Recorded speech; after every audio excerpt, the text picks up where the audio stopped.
Hola, ¿qué tal a todos? Bienvenidos a este nuevo análisis. A ver, entremos de lleno en el tema de hoy. Imagínate esto, es una tarde súper calurosa, sales a la calle, llegas a tu puesto de confianza o a la tiendita de la esquina y pides el refresco de siempre. Pero, oh sorpresa, al sacar las monedas resulta que ya no te alcanza para lo mismo. El precio volvió a subir, otra vez. Y bueno, sabes que esto no es solo una sensación tuya, ¿verdad? Es una realidad de todos los días que nos está pegando directo en el bolsillo. Pero lo más loco es que esto también está sacudiendo las grandes salas de juntas de las corporaciones internacionales. Hoy vamos a desmenuzar exactamente qué está pasando y cómo un solo impuesto le está moviendo el tapete a gigantes de la industria en este primer trimestre de 2026.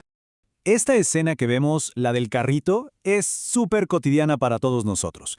Fíjate que este es el famoso entorno de consumo débil del que tanto hablan los economistas, pero pues visto desde la banqueta. Para el comprador mexicano promedio, el consumo ya está bastante castigado.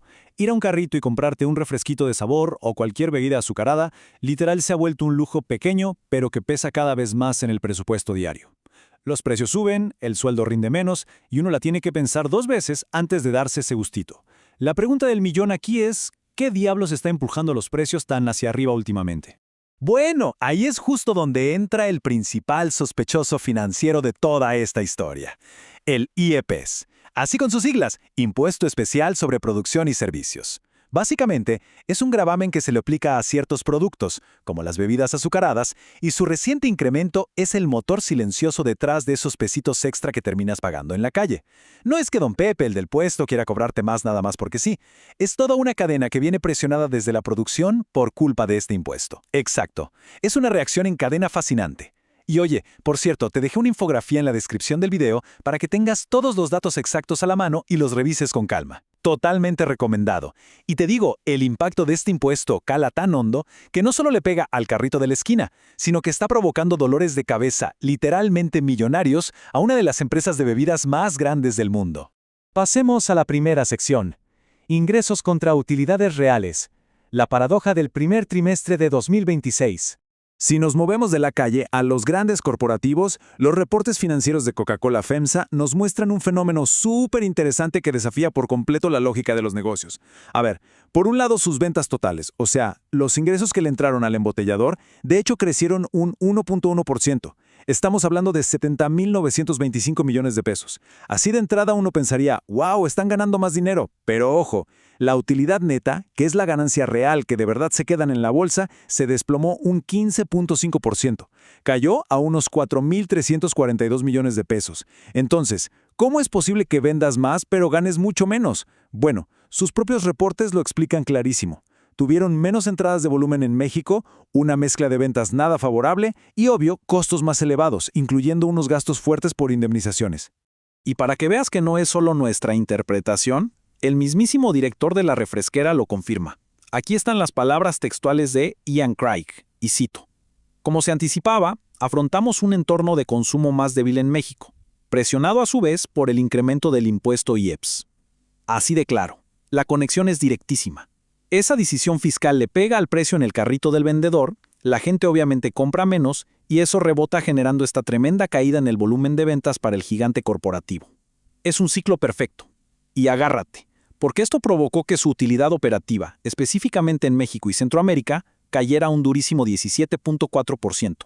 Pero espérate, porque aquí la historia da un giro geográfico. El contraste a nivel regional es una locura. Mira, de un lado tenemos a México, sufriendo esta contracción, con menores volúmenes por tanta presión en los precios. Pero del otro lado, el resto de América Latina está literal de fiesta. Coca-Cola FEMSA reportó que, gracias a sus otras operaciones, lograron un crecimiento consolidado en volumen del 1.2% a nivel general. ¿Y eso por qué? Pues porque tuvieron volúmenes récord, los mejores para un primer trimestre en mercados súper clave como Brasil, Colombia y Guatemala. En resumen, el hambre de consumo que hay en el resto del continente les está sirviendo como un curita gigante para tapar la herida que el IEP les está dejando aquí en el mercado mexicano.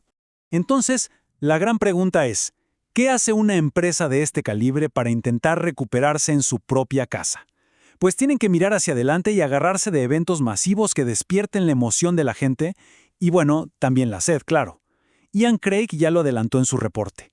Señaló que durante este año le van a sacar todo el jugo posible a la plataforma de la Copa Mundial de la FIFA en todos sus mercados.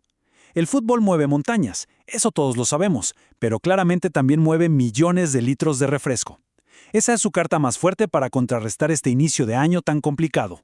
Llegamos a la sección 2, el impacto del superpeso. Resultados del primer trimestre de 2026 de Grupo Bimbo. Ojo aquí porque el IEPS no es lo único que trae de cabeza a las empresas mexicanas este año. Si Coca-Cola FEMSA nos dio una clase sobre impuestos, Bimbo nos da una cátedra sobre cómo las subidas y bajadas de la moneda te pueden voltear toda la realidad financiera de un día para otro. Si ves estas cifras por encimita, resulta que las ventas netas de Bimbo cayeron un 3.02%, facturando 100,319 millones de pesos. Cualquiera diría, híjole, les fue mal en el trimestre. Pero no. La realidad es que esta caída se debió casi al 100% a cómo se apreció nuestra moneda frente al dólar. El famosísimo superpeso. Hace que lo que venden en el extranjero, al pasarlo a pesos mexicanos, valga menos en el papel. Pero chécate esto. Si analizamos su flujo operativo, el EBITDA, este subió un 9.7%, alcanzando los 14,036 millones si le quitamos ese efecto cambiario. Y agárrate, su utilidad meta se disparó un increíble 32.32%. Llegaron a 2,362 millones de pesos de ganancia real. Es de locos. Les ingresan menos pesos en el papel, pero sus ganancias reales se fueron a las nubes. Y mira, esto te habla de una resiliencia operativa brutal. Alejandro Rodríguez Vaz, el director general de Grupo Bimbo, lo resume a la perfección, y lo cito: iniciamos 2026 con un desempeño sólido, con ventas netas récord y el margen UAFIDA más alto para un primer trimestre en nuestra historia. Escuchaste bien, lograron márgenes históricos aunque la moneda les juegue en contra. Y es que crecieron de manera generalizada en todas sus regiones. Tuvieron un dinamismo súper fuerte en Norteamérica y en México y unos números muy consistentes en Europa, Asia y África. Bimbo es el ejemplo de manual de cómo tener una estrategia global bien armada te brinda contra los golpes del tipo de cambio local. Y fíjate, de manera muy parecida a lo que pasó con los refrescos, América Latina también fue un tremendo salvavidas para Bimbo. Este número lo ilustra increíble, 15.1%. Ese fue el crecimiento real de sus ventas en América Latina, ya sin contar la distorsión del tipo de cambio. Tuvieron un primer trimestre récord, gracias a tendencias muy positivas en el volumen de compra. Países como Colombia, toda Centroamérica y Chile traen un desempeño súper sólido, y Brasil también metió el acelerador, en gran parte porque allá adquirieron la marca Wickbold. En pocas palabras, la región entera los está empujando hacia arriba. Y bueno, esto nos trae al cierre de nuestro análisis de hoy. Ya vimos cómo se mueven estos monstruos corporativos. Por un lado, Bimbo navega contra la corriente del superpeso, diversificándose por todo el mundo y mejorando sus márgenes, mientras que Coca-Cola FEMSA se tiene que apoyar en el extranjero para sanar las heridas que los impuestos le dejan aquí en su mercado principal, México. Así es, pero al final del día, todo esto regresa a la banqueta, al carrito de refrescos de la esquina, a nosotros, que somos los que terminamos pagando ese IEPS inflado. La verdad es que la inflación y todos estos gravámenes están arrinconando durísimo al consumo masivo. Entonces, la gran pregunta que nos queda en el aire y la que seguro va a definir los reportes financieros de los próximos meses es esta. ¿Hasta qué punto puede el consumidor mexicano absorber más y más impuestos antes de simplemente dejar de comprar por completo? Es algo para que le des una vuelta en la cabeza la próxima vez que vayas a la tiendita. Muchísimas gracias por acompañarnos y nos escuchamos en el próximo análisis.